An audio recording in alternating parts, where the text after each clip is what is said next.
மல்ஹமா யுத்தம் பற்றி ஏற்கனவே சகோதரர் கேட்டிருக்க, நான் விளக்கம் சொல்லியிருக்கிறேன், மறுபடியும் சொல்கிறேன்.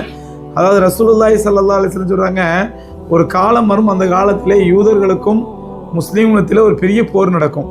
பெரிய போர், எந்த அளவுக்கு பெரிய போர் அப்படின்னு சொன்னால், அதில் உலகத்தில் உள்ள எல்லா யூதர்களும் ஒன்று சேர்ந்து விடுவார்கள் இஸ்லாத்திற்கு எதிராக, முஸ்லீம்களுக்கு எதிராக.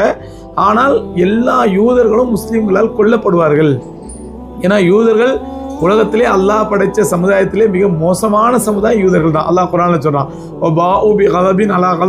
அல்லாஹ்வுடைய கோபத்திற்கு மேல் கோபத்திற்கு ஒரு ஆளாகி விட்டார்கள் அப்படிங்கிறான்.